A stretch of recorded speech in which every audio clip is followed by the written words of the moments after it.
Hello. Good morning. I ran upstairs. I'm like, I'm just going to start the intro, run upstairs, get my water. Here we are. As you can tell, I was not prepared for a topic today. So we're just going to hang out and talk for a little bit. Good morning. Happy Tuesday. Oh, what's going on? I was tired yesterday, but that's what happens when I wanted to sleep. I wanted to sleep in yesterday, and I did a little bit, but not as much as I wanted to because I was up till like 1 a.m. on Sunday night. So Ernie gets up. Ernie's like he's like, hey, it's 6:30. It's time to go potty. So here we are. So Ernie, today I also wanted to sleep a little bit longer than I did, and I'm like, yeah, I better get up. I got a lot to do. We're gonna go live tonight, 7 p.m. Central, eBay Live. I'm gonna auction off some more of what I picked up Sunday at the show in Rockford. Still have some stuff from the 80s. I did get a couple slabs in the mail. I won one auction last night. I think I'm going to end up running the Tom Brady. God, I don't know. That crack, it just seems like it's growing. So if you missed it, I won a 2000 press pass Tom Brady Torkers parallel rookie card in a PSA 6. And they didn't protect it in the mail, and the slabs cracked on both sides. So I opened up a return. They offered some money back, a partial refund, and to keep the card. So I'm debating maybe I just start it at basically what I paid for it. And I'm up $20, and then maybe I make some. So I think I might do that. We'll see. I'll run the auction first, and if nobody bids, if I start it at say $50 and nobody bids, all right, I'm going to return it. But if it sells for $50, I'll accept the partial refund and made a few bucks. So it's unfortunate. But hey, if I can make it work, we'll see. So it's going to be, hey, it's cracked. Here it is. Max says the likelihood, yeah, it's like a windshield. Starts out with a little pebble ding, and it just cracks. And it looks like it has, maybe not. I think it's the same. Yeah, it hasn't grown. But the likelihood, we'll see. So we'll go live tonight, 7 p.m. Central. Taking requests. I've got a little bit of modern. I've got a lot of Luka. I didn't run much Luka the other night. It was a very, I don't know if I talked about this yesterday, but Sunday night was very football centric. Like a lot of people wanted football. And that's what's intriguing about the live auctions is from auction to auction, even on one channel, you're going to find an audience that wants vintage tonight. And then the next night you have a different audience, and they want 80s, and all of a sudden it's like, holy crap, the 80s stuff is going high. And then it's like, hey, I want Luka and Steph and LeBron and new basketball, modern basketball. So it is kind of fascinating in that regard. I still haven't, vintage baseball. Vintage football does well. Vintage baseball, I'm still on the struggle bus with vintage baseball. But as the buying audience grows, so too will the people. The right bidders are in the room. Absolutely. Hey, speaking of auctions and eBay, we touched on this yesterday a little bit, but eBay's this has really been making the rounds. I probably should have made this the topic, but I think it's a great idea. Now, do I like it as a buyer? And what I'm talking about is eBay's going to explore. Now, it's not like tomorrow everything's going to be extended bidding, but they're going to explore and test extended bidding, and they're going to test it in the trading card category. I wonder why. I wonder why. I think this is a direct result of their statistics, their analytics on eBay Live, which now they have a big pool of analytics over the last, say, 6 months, since they've really been putting more power into eBay Live. I've noticed it myself. I put extended bidding on. I leave the room. I usually put extended bidding on something if I'm going to go grab a water, take a bathroom break. I come back and it's like, oh crap, this Shaquille O'Neal is still going and it's $22 and it's $1.25 card. That happened on it was a 93, 94 Fleer Ultra insert on a Shaq. This was several weeks ago. So extended bidding, and that's just one small example. There's examples where extended bidding, it's like, oh, didn't work. One case, Sunday night, I put a Caleb Williams and I said, we're doing extended bidding on this. It's a Prism Caleb Williams rookie that probably would have sold Sunday night with what everything else was going for. Other Caleb Williams, there was another Prism. There was a Prism, either subset or insert Prism Caleb Williams that sold for like 15.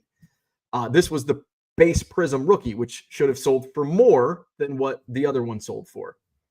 The other one was in extended bidding. I said the Prism rookie, Caleb Williams, was going to be an extended bidding. And for whatever reason, I didn't push the button because I default everything to sudden death.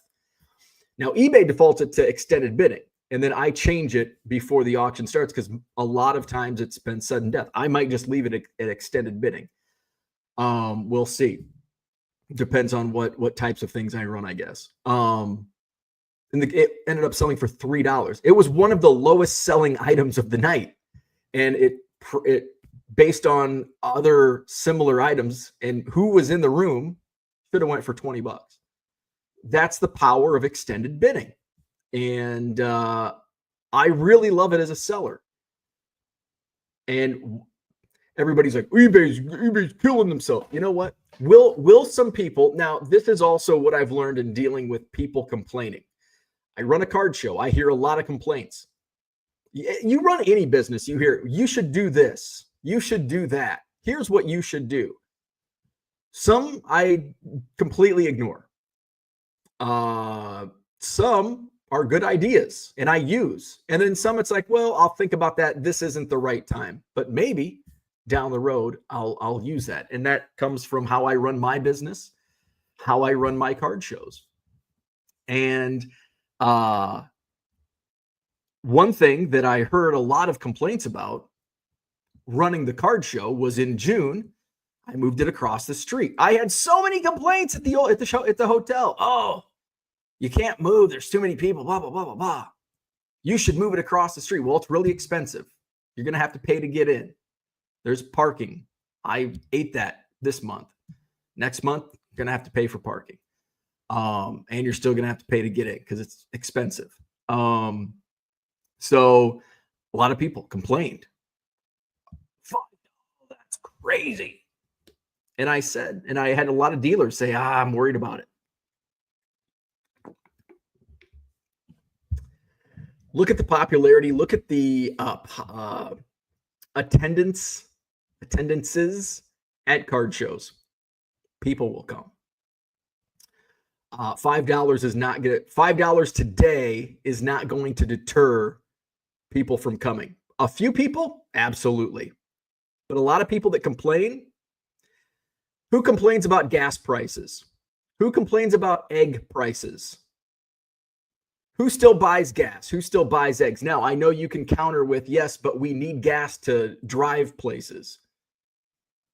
But we still make unnecessary road trips and unnecessary trips in our car that if we really truly didn't want to pay those high gas prices. Cigarette price. God, my parents complained about going broke because of cigarette prices. Cigarette prices. Stop fucking smoking. Everybody. So people will come. And I'll counter Max here. $5. $5 in today's hobby is nothing. So we countered with, and Brad came up with this idea from Bonsai. Actually, I think he had a little help on the idea from what I found out. We'll give Brad the credit. Bonsai. So Brad said, hey, so people are complaining about the $5 admission. How about we offer a $5 off coupon to my shop? That way people get into my, people come in and they basically get their $5 back. And what's in a card shop? Have you walked into a card shop lately? What can you buy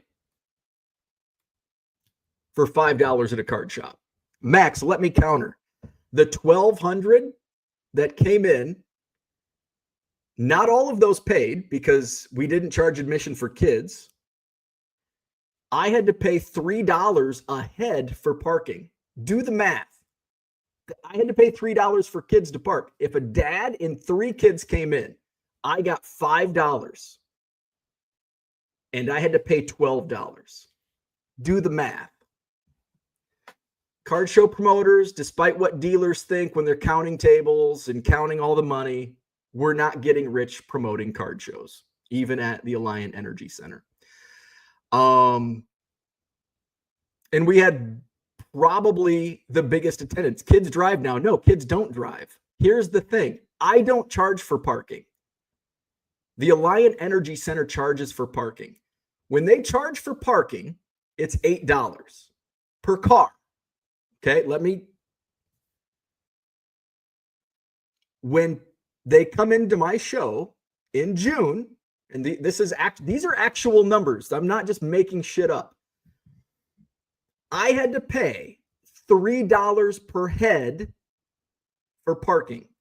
I did not charge $5 per head admission because kids got in free. The Alliant Energy Center charges. They had a lady at the front keeping count.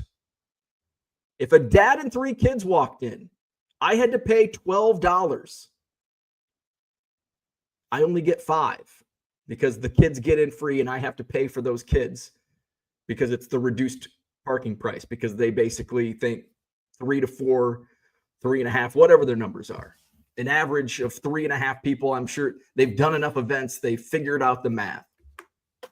So it's basically a break even for me. Maybe I probably made a little bit of money on it. But I had to pay $150 for stanchions.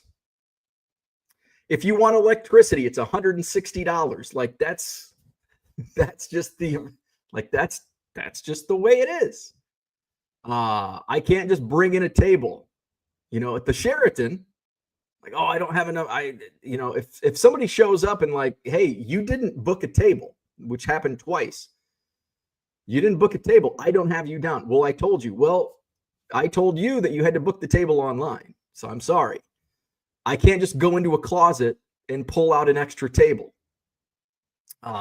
So it is what it is. Sorry, not sorry. I don't even know where I was going. People complain. So people are complaining. Let's steer the ship back. Let's get back on the road. Went off into the cornfield for a second. People complain about prices all the time, which, hey, that's fine. But complaining and doing are completely separate things. We're going to complain about grocery prices and still go and get the same groceries and not try to find the cheaper. Well, I like this brand. Well, that brand's a lot more expensive than the other brand. That's just human. That's just the way we work. And we complain about everything. And same can be said about eBay testing this out. They're just testing it out. Like, and people are losing their minds on social media about, well, eBay's the only one that's not doing this and blah. They're going to lose all their customers. To what? To who? If eBay's the only one doing sudden death auctions, where are the snipers going to go if everybody else is doing extended bidding? Like, come on. So will some people get pissed off? And yes, there are stubborn people. My dad was one of the most stubborn people I ever met. I'm also very stubborn. Guess where I got it? He had something happen. I'll never forget this. And my sister was like the assistant manager at a Menards, the Menards in Kewanee.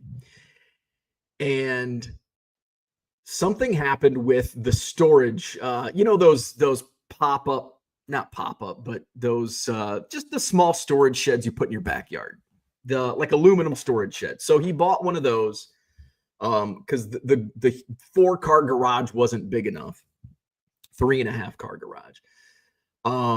So he put this storage unit up in the side yard, backyard. And but for whatever reason, like they were out of stock, they screwed up the order, they screwed up they basically made a mistake at every turn. And my dad was so pissed off, even with his own daughter being the assistant manager at that store, he boycotted Menards for like 10 years. He would not go to Menards for like 10 years. He chose to go. He would drive an extra 30 minutes to go to Lowe's or Home Depot in the Quad Cities when he could have just went to Menards. So some people are like my dad, and they will curse eBay and say, I'm never going on eBay again. And they won't. They will go elsewhere. That's fine. That's fine. We all have our choices. We have our freedoms. That is fine. But for the most part, and I'll kind of veer back off into the cornfield again, kind of like people with the card show. Will people not come to the card show because it's $5 admission? Yes, absolutely. Will a lot of people still come? Absolutely. Was even with those people that didn't come to the show because of the $5 admission in June, was the card show still a success? I would say yes, it was a really big success. So I think eBay, and from a business standpoint, from my standpoint, like I don't do this for charity. I don't run the card shows for charity. If I lose money, I'm like, well, we're not going to do that again. I made enough money to make it worth my time. Am I going to go out and buy a Lambo because I charge $5 admission? No. Now, if I would have charged the kids, maybe I could, but I had to pay for their parking. So eBay will do fine. And it's a business decision. It's not for the snipers and the true collectors and that crowd that's, I can't snipe anymore. Tough shit. And I'm not like, from a buying standpoint, I really don't care because I don't use sniping tools. I honestly don't care. When I'm bidding on an item, I put my highest and best bid in, and people say that's dumb because I'm going to spend more money. I don't give a shit. If I don't win it, I don't care. There has not really been an auction ever on eBay where I absolutely had to have it. I can't think of any auction on eBay in the entire history of eBay that I've been a member since 1999, just past my 26th year anniversary. I can't think of any time where there was an item that I just absolutely had to have at that price or at, a certain price. So I like, from that standpoint, I don't care. Is it annoying? Are some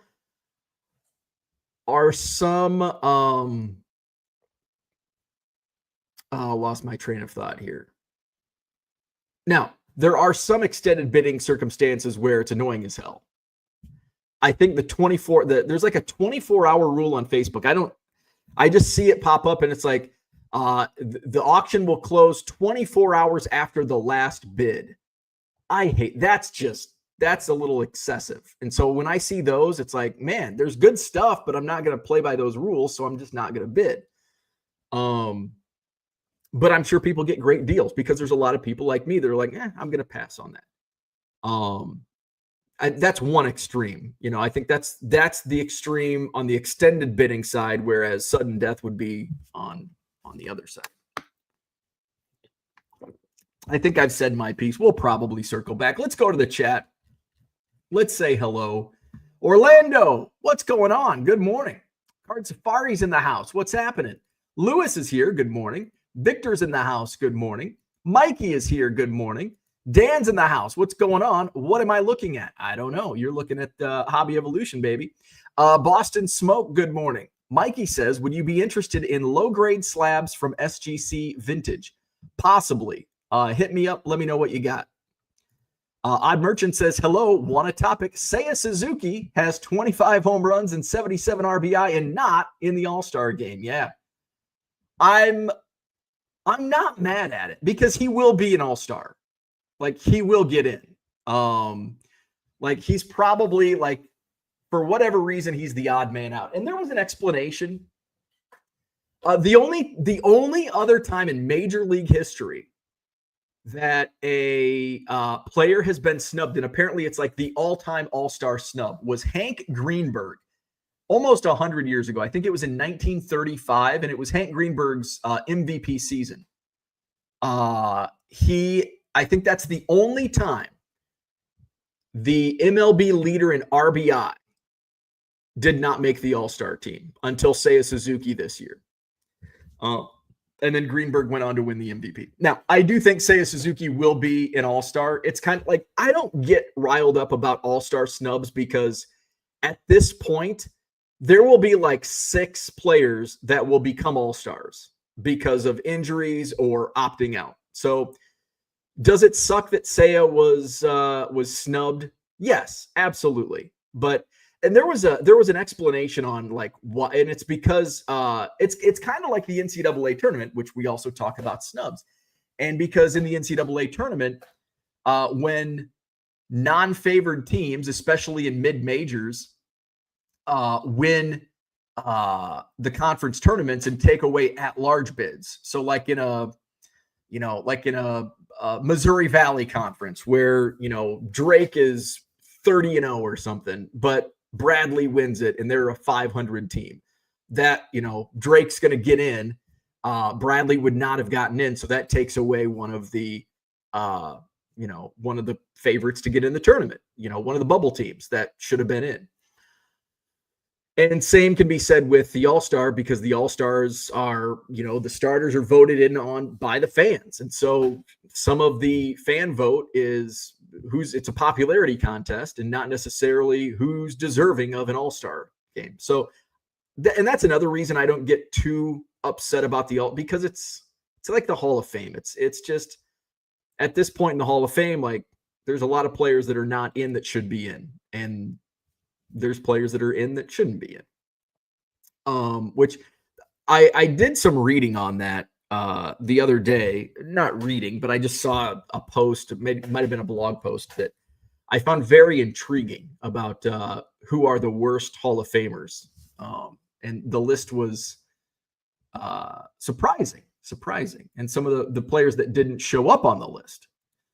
Max says the likelihood of cracking it further is pretty high, talking about the Brady. Good morning, Michael Renicky. Return it and be done. Sunflower says it'll sell for over 100. Philly Joe, good morning.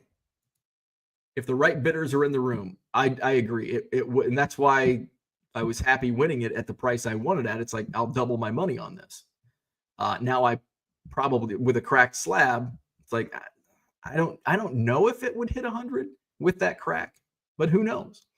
Dan leaves for the U.S. in 11 days. Where's the bargain box, or what's the countdown? Is it like 22 days until the National? We're getting close, baby. Mark's here. Good morning. Catching up late. So are we. We're only 20 minutes in. Dan says extended bidding is only good for sellers. Hope they don't put it on their normal auctions. I hope they do. I hope they do, Dan. Sniping will be moot and comps may generally go up. Absolutely. See, there you go. Auctions lower the sales. Why does eBay want to do it? They want to increase sales. Why do sellers like it? Because extended auctions, prices go up, makes more money. Why does eBay like that? Makes more money. Higher final value fees. People complain. They do. Less money that the dealers get in our pockets on the $5. Plus 100 more tables. Good morning, Jody. Kids drive. They do. Nick, what's going on? I'm pruning my collection this summer now that I am off for school. What's your best advice for selling signed index cards? That's tough. So I don't have any experience selling signed index cards. But I do have experience buying signed index cards. I've got in fact, this is actually something that I've been considering myself selling off. I've got probably 200 or 300 like former, and some are like modern-ish, like 80s players, because not many people are getting index cards signed of current players. A lot of players won't sign index cards, modern players. But I, going back to, I think some of mine, actually, my oldest is from he was a member of the 1898 Cubs. It is slabbed. But it's something, it's like they're sitting in a storage tub. And at this point, it's like anything that I have in a storage tub that I haven't looked at in 5 years, like, is it really part of my collection? Like, if it's not even, so I'm kind of at that point where it's like, I've got all these Cubs cards that are like, they're cool, but I only break them out once a year, if that sometimes. Some of them I forgot I had. And it's like, is that really a part of your collection? And who would have thought? Trying to collect 1 million Cubs, and now it's like, now I want to prune my collection down. So I think just eBay, like just list them as a buy it now on eBay. And I mean, that's what I would do, just because that's the only really platform I use. I'm sure you're a part of Facebook groups that are into autographs. There's because I see them pop up. There's one seller that I've bought several from in a Facebook group where he sells them for, I don't know, like $5 a piece. And depending on who it is, it's like, oh, that guy played in the 20s or 30s. I'll buy that for $5. Max says, come on now, that's a BS comment. LOL. I don't know which comment. Could have been a lot of comments. Even if everyone quits smoking, health insurance premiums will still go up 15% a year. Yeah, they will. Maybe you should run a Dutch auction for tables and let the dealers eat crow. I should do that. I've thought about doing that. Be grateful. Bo doesn't have to do a thing. He has to put in all the effort to make the show what it is. And that's the thing that annoys me when dealers complain about like charging admission or raising the table fees $5. I did put a surcharge on because I do eat all of the online payments, and I know there's going to be a devil's advocate. Well, take cash. If you take cash, no, because if I take cash, I'm going to charge a $5 premium for having to do spreadsheet work and map it out. I do it. You sign up on the computer, on the website, and boom, I just print out a list and I have it there.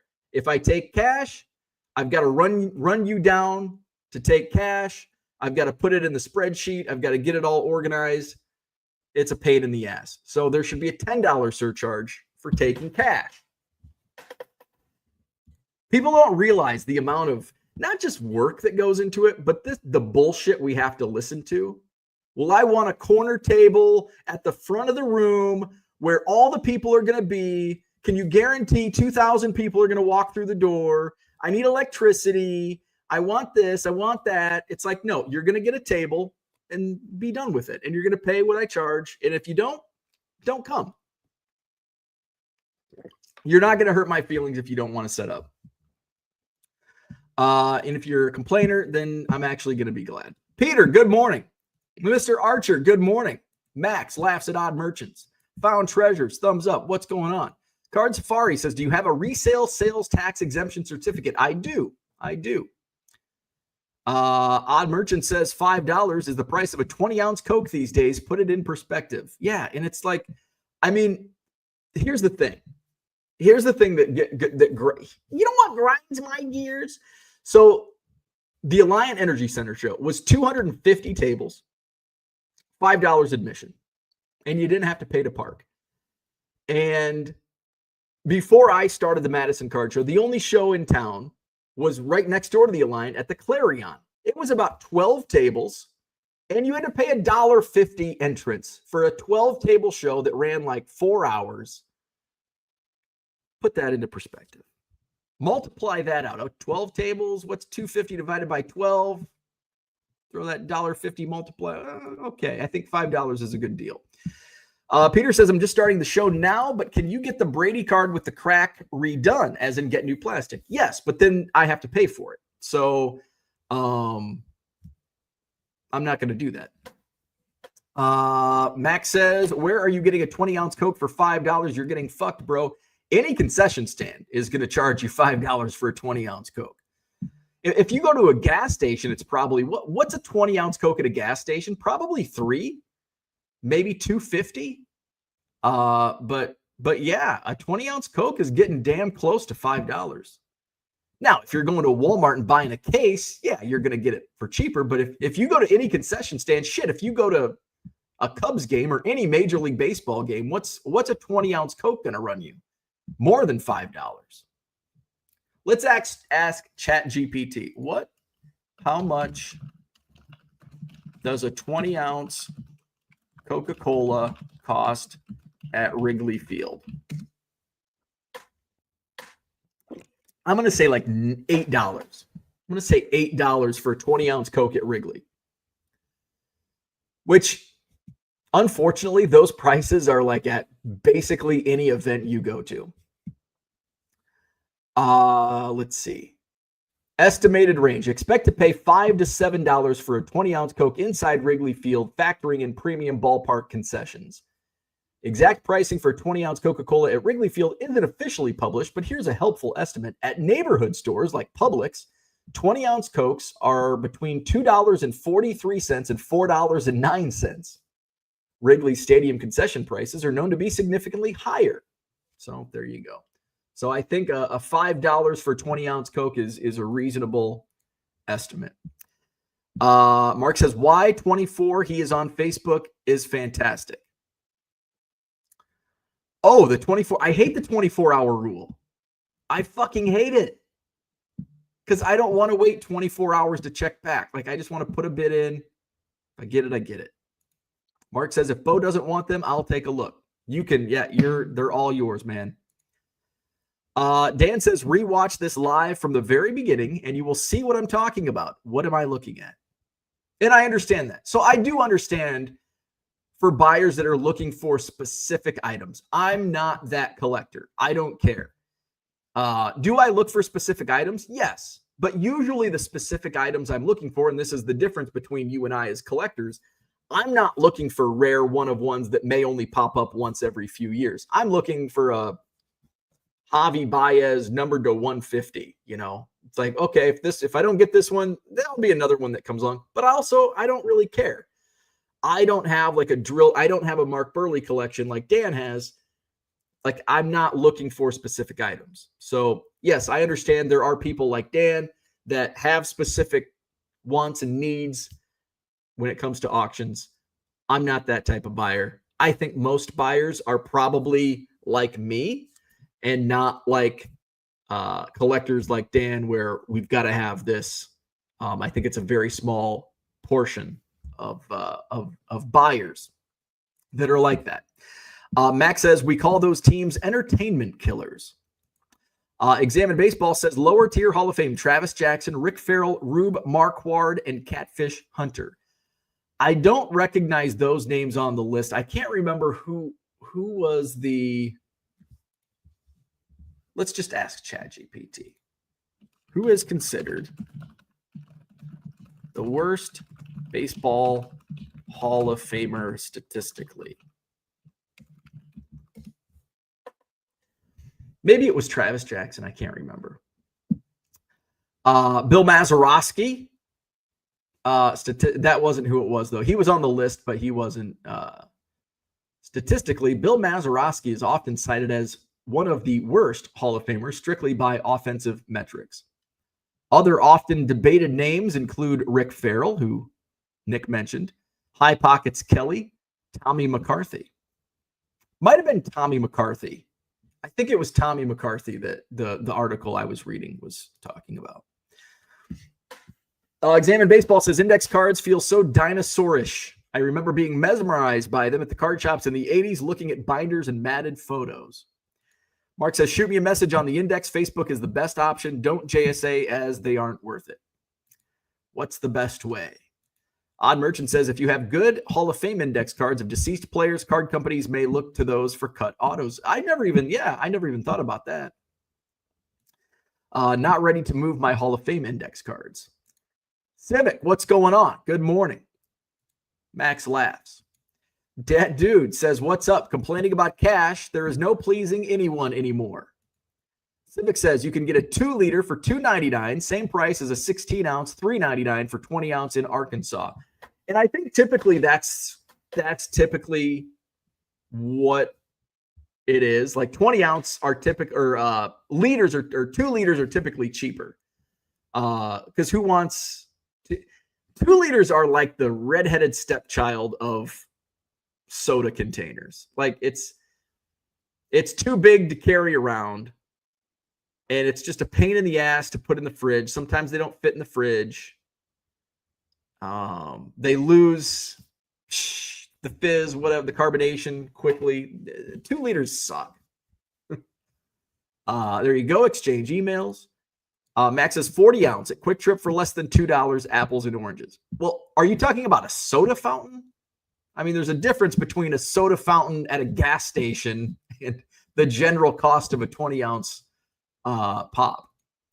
Let's pick the highest fucking comp to compare. Well, we were talking about concession. I mean, I think it was because of concession prices. We were talking about events. We weren't talking about going to Costco and buying a 100 pack. Come on, man. Andy Max says I paid like $30 or $40 for the Chicago Sports Spectacular for my son too. $5 for a $250 $5 for a 250 table show is a fucking deal. Yeah. Dan says, agreed. Wrigley Field and Quick Trip are not the same. Tracy, good morning. Civic says, I paid $4.99 for a bottle of water in Branson. Max says, thanks, Dan. At least one reasonable person this morning. Maybe you don't want to come back here. Civic says, yep, and you can get 2 for $4 sometimes. That dude says, are 3-liter bottles still a thing? As a kid, they were great. Soda for days. I don't think so. Back in the day, remember growing up with Big Slams? Big Slams were awesome because we couldn't get enough sugar and caffeine when we were 10, 12 years old. I remember going out to the gas station as a kid. Why did we not go to maybe, I don't know, maybe, well, I think when I was a kid, the grocery store was probably closed. They closed early. They didn't have good hours. But I remember going out with, like, me and my friend Luke would walk out to the gas station. It was probably, I mean, it felt like forever, but it was probably only like a mile. Maybe not even a mile. But we'd walk out to the gas station. We'd get a big slam of Mountain Dew and like potato chips. And no wonder I have high blood pressure. And just, we'd go back, and if we went to the gas station, we'd go back and at the water tower was like the halfway point from my house to the gas station. And we'd go to the water tower, and the water tower had like I don't know what it was, but it was like this big hill. And then there was this big giant concrete block on top of this hill. So we'd go up, we'd sit there, eat our candy, drink our Big Slams. Good old days. Let's see. Dan says, I don't think that was understood. Concession prices versus store. Well, I was just we were talking about events. So I just assumed we were talking about concession stand prices. Bronco says, did you get your VIP ticket for the National before those sold out? I did. I got mine last week or 2 weeks ago. Civic says, Jolt and Surge. Jolt Cola. I was big into Jolt. I was more of a Mountain Dew. I was a big Surge drinker in high school when that came out. Surge or Jolt kind of like petered out in like the early 90s. I think it was still around, but it wasn't really marketed anymore after the early 90s. But I was I drank Jolt, when that was popular. I was a big Clearly Canadian. I loved Clearly Canadian, which is still around. And then there was some other like random stuff that was out in the 90s. There was was it Orbits, where it had like little things in it? That was kind of gross. Surge, when Surge came out, I was a big Surge drinker. 99-cent Big Slams. Was Shaq the star of the commercials? Yes. 99-cent Big Slams. I bet I wonder if there's got to be a Big Slam commercial on YouTube.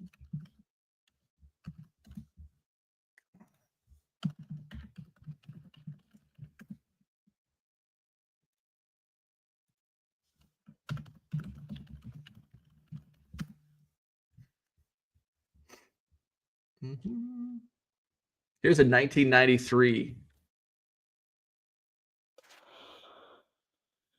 Shut up, Spectrum. Oh, speaking of Spectrum, before I play this commercial, so I'm at Walmart last week. I'm at Walmart this week, and they always have like Spectrum or DirecTV. They have like a salesman always there, and it's like it sucks because I have to walk by them to get to my envelopes. And it's like, and usually I just put my head down or I'm looking or I'll pull my phone out just so I don't have to talk to them. And so as I'm walking to the envelopes, they didn't say anything. It was a man and a woman. They didn't say anything. So I grabbed my envelopes and I'm walking back and they caught me. I think I made the mistake of making eye contact. And it was a woman. And she goes, who's your internet provider? And I didn't know it. I didn't know if it was Spectrum or who it was. And I don't think I have Spectrum internet anymore anyway. But usually I just say, if I know it's Spectrum, I'm just like, oh, I have Spectrum. Oh, well, thank you for being a customer. And, you know, otherwise they're like trying to pitch you. And it's like, no, I'm sorry. I don't. And so she's like, who's your internet provider? And I'm like, whoever you're selling. And she gave me like the fucking evil eye. And I'm like, I'm sorry, I'm just not interested. And I walked away. Anyway, all right. So here's Big Slam commercial. Let's share the screen.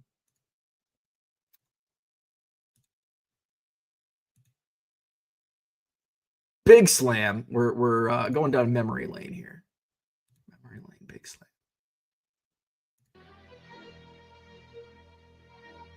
There he is. There's Shaq.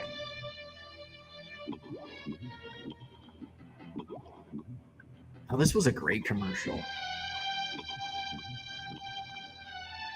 This summer reminder is brought to you by Pepsi. Better get yours before Shaq gets it all.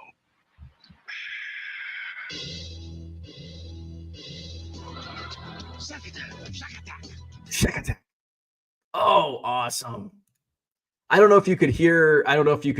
You could either hear me or the commercial. So there wasn't much dialogue. So if the YouTube was muted on the commercial, you didn't miss much. And if I was muted, you certainly didn't miss anything. Chuck says, what's going on, Chuck? It's crazy that bottled water costs more than the same amount of gas. That is pretty crazy, isn't it? Dan says there was a liquor and soda store back in the early 80s, but I forgot the name of it. Cardinal. Not familiar with that. Big Slams by me were $8 because I lived in downtown NYC and it was served in a golden rimmed plastic cup. Wow. Orbeez. That's what it was. Orbeez. Chuck says, do they still sell RC and ski in the Chicago area? I think RC is still a thing. I don't know about ski. Search and Rescue Card says they stopped Jolt because miners were getting heart palpitations. They didn't want to deal with the ramifications of something more severe. And now they've got all these fucking energy drinks that are even worse than Jolt. Dan says, whoever you're selling, love it. Made me LOL. Chris says, Shaq did commercials in the 90s. Too bad he doesn't do them anymore. Right? Andy says, my uncle worked for Pepsi and got me a framed Shaq Auto back then. It was in a shadow box style frame. I used to hide my naughty VHS inside the frame in high school. Very cool. That is funny. All right. That's what I had for today. It's time to go back to do some shipping. Max says, just say no. Best word in the English language. Where am I at? I think I'm at 300 and some orders to ship. My sales up 168% year over year. My July, I've already done more sales in July than any month in 2024. So that's pretty good. Thank you, eBay Live. So on the fast track, what awaiting shipment? By the way, my negative feedback, 335 orders to ship out. My negative feedback did not get removed. And I knew it. I had a feeling it wouldn't, because I canceled the order without, with them not requesting the cancellation. So I'm like, now I could probably email my eBay rep and be like, hey, look at this guy, look at his feedback, bullshit. And I'm sure they could get it removed, but I honestly don't care. Like, here's the thing about feedback. Negative feedback pisses me off momentarily. Like when I get it and I see it, sometimes it's like, oh, that sucks. He's right. And I just leave it alone. But in this case, it's like, this guy's a fucking prick and I don't want to deal with him. And he was probably going to leave me negative feedback anyway. So it's like, well, but if I would have went ahead and shipped it and he got it, and he still left me negative feedback, I could have got it removed because he would have been like, use a slow shipper. It's like, no, it was in the stated shipping. But I just didn't want to deal with him at all. And I'm not going to take any steps further. That's kind of when I get a negative feedback. It's like, okay, if I think it's debatable, I'll put it in the remove feedback portal. And if eBay says, no, we're not going to remove it, it's like, fine. Like, I'm not going to take any steps further. I'm not going to spend any more time on it to get it removed outside of complaining about it here on YouTube. So they didn't remove it. I'm not going to spend any more time on it. It is what it is. My feedback, I feel, speaks for itself. There's plenty more positive than negative. Dan says, I'd ask if you're going live tonight, but I have class when you do. I will be going live. Yes, 7 p.m. Central tonight, eBay Live. Dad Dude says, if you don't have at least 1 or 2 negative feedbacks, you aren't selling much. That's true. Dealing with the public will bring out the a-holes. That is absolutely true. And it's like, well, I'll see it like on social media or in forums or just randomly like, well, I have perfect 100% feedback. I've never had a negative. And it's like, they have 67 feedback. It's like, oh, okay, just wait. You're due. You're due. Found Treasure says, has anybody bought something off of eBay that was shipped from Canada? It's been over a week and no movement on tracking. I have not, but I can imagine it's probably going to take some time. Carrie says, RC is still sold and there are pizza places where it's the only cola option. Very cool. RC Cola. All right, now I'm going to leave. Hit the like button, subscribe to the channel. Don't visit my eBay store because I have 335 orders to ship. So please do not buy anything from my eBay store. I am absolutely buried right now. Dan says, Clover Club. My sister just told me the name of the liquor soda store in Chicago. Clover Club. I've never heard of that. All right. Like, subscribe. Join me tonight, 7 p.m. Central. Don't shop my buy it now items. Oh, by the way, I took out thousands of items out of my eBay store last night. Box 1, poof, gone. No more box 1 in my eBay store. All of my base from 2024 Topps, 2024 Heritage, 2024 Ginter, 2024 Big League, poof, gone. So I think I'm under 50,000 listings now. How many listings? 47,000 listings. Yes, keep that going down. So yeah, stop buying from my buy it now section. Box 13 though is still kicking. Box 13 is still kicking. Box 1, I took out box 1 because it's in like an annoying place. It's on the bottom shelf far left where I've got like my auction. So it's like, it's kind of a pain to pull that box out. So I'm like, and there's like a lot of, it's also box 1. So some of the stuff that's in there is pretty outdated, has been there for like 5, 6, maybe even 7 years. So, but like I do add like box 1 AT, box 1 tab AT, is new. And like, I probably just listed stuff a few months ago, but I haven't listed anything as a buy it now in several months now, since April. So if it hasn't sold by now, it's like, it'll probably sell event. Some stuff will sell eventually, but I don't care. All right. eBay Live tonight, 7 p.m. Central. Like, subscribe. We'll do this again tomorrow morning. See you then.